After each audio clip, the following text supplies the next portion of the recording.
Hi, it's Steve. Today we'd like to show you how to change the brake stator on your washer. It's a really easy job. Let me show you how we do it. Now to do this repair, we will need to lay the washer on its back or on its side. So the first thing we're going to need to do is to disconnect the power. We'll also need to turn off the inlet water supplies, remove the inlet hoses as well as the drain hose.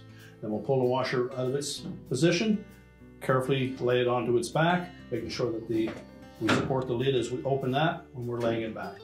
Now with the washer laying on its back, our next step will be to remove the drive belt. So simply roll that off of the large pulley.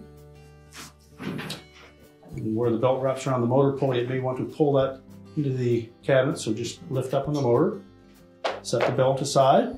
Next, we'll take off this dust cover on the drive pulley. Simply squeeze on it and pull it off. And the pulley and cam assembly is held to that shaft with a large E-ring. So take a flat blade screwdriver and go into that gap and then just pry that E-ring away from the shaft.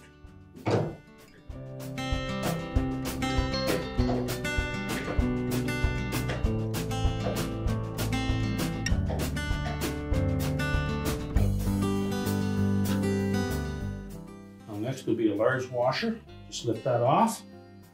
The cam is beneath that. If you pull the pulley away from the shaft, the cam will come with it. You'll also find a spring washer and a two-piece thrust bearing on most of these models at the hub of that brake rotor. So you can leave those right on the shaft.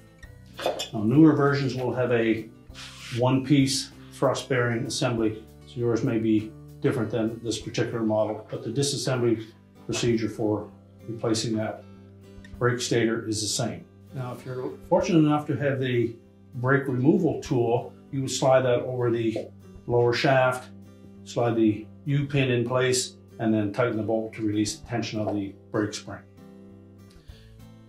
If you don't have access to that tool, we simply need to replace 3 of these brake screws with a longer version. You can pick these up at a local hardware store. So we'll begin by removing 3 of those screws in a triangular shape.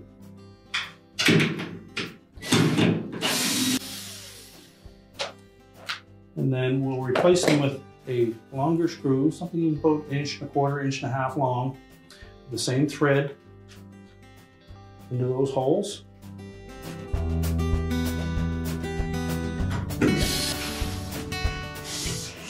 There's a heavy spring between the brake stator and the brake rotor, something in the order of about 200 pounds pressure. So we don't want to take all of those screws out at the same time. But doing this method, we can slowly release the longer screws, which will release the pressure of that spring a little more gently. So once the long screws are in place, we'll take the remainder of the short ones out.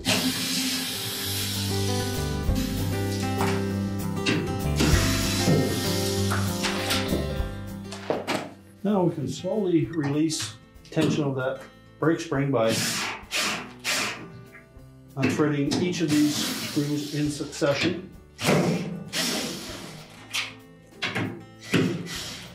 And you'll find at one point that brake stator may come up against the bottom of the opening in that base frame. And you'll need to lift up on the top of the tub just enough that it will tilt that whole assembly enough for it to come out through from the bottom. So just loosen that bottom screw a little bit. Then either lift up on the front of the tub or back at the base of the transmission.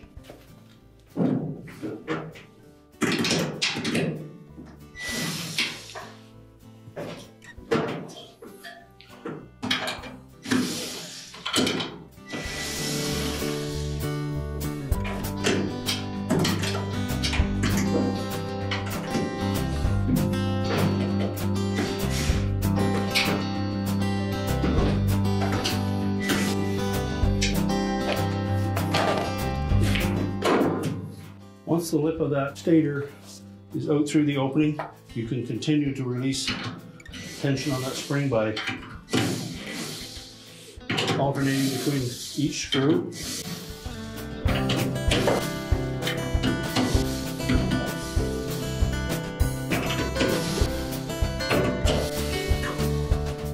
Now once the tension is off of the spring, you can remove the rest of the screws.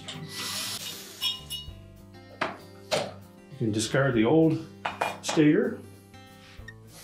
You can clean the brake shoe on that rotor.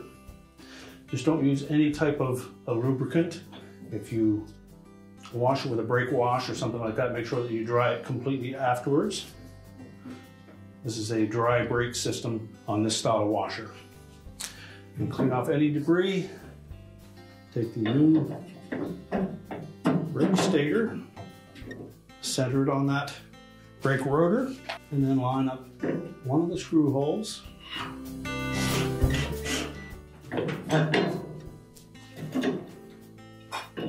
And again, we'll go in a triangular shape to even the tension on that spring.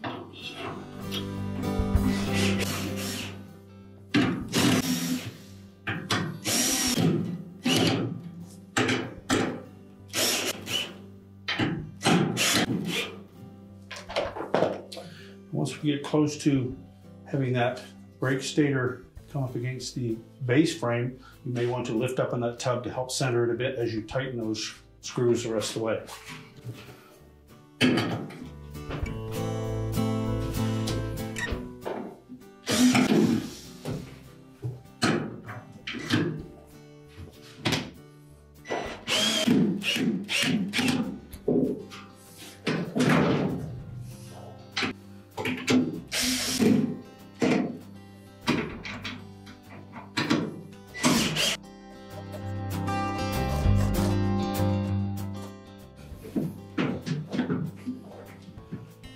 Now, once we have those three screws bottomed out, we can start replacing the short ones.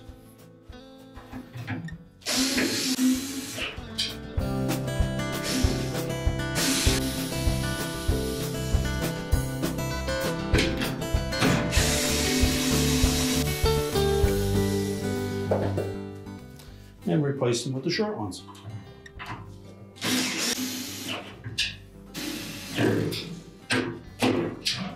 And just make sure they're all nice and tight. And then we can reassemble our bearing and pulley assembly. Make sure we keep the same sequence that we removed them in. There's a spline on that cam that needs to line up with the spline on the lower transmission shaft.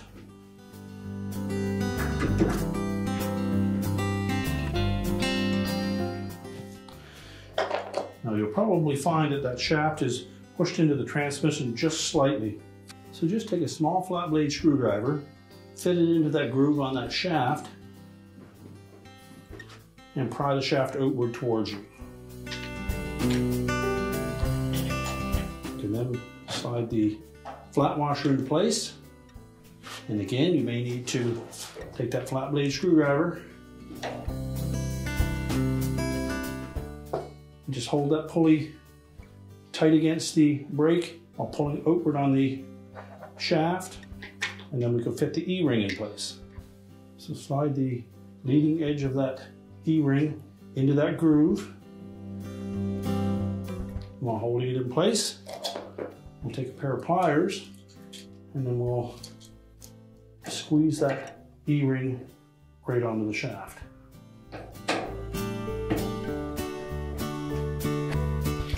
Make sure it snaps firmly into place. You can check the operation of that pulley. Turning it counterclockwise, the pulley should ride up on the cam and release that brake, and the inner tub and transmission should turn freely. In the clockwise direction, the inner tub and transmission should stay stable and straight, and the agitator will go back and forth. We can then put our dust cap on. Snap that firmly onto the pulley. We're ready to put the belt back on. We'll wrap it around the pump pulley and the motor pulley. And again, you may need to reach in to to wrap it around that motor pulley by releasing the tension on the motor spring, and rotate it onto the large pulley. And now we're ready to stand the washer back on its feet. Now with the washer back in place, we can reconnect the inlet water supplies, reconnect the drain hose and the power, and your repair is complete.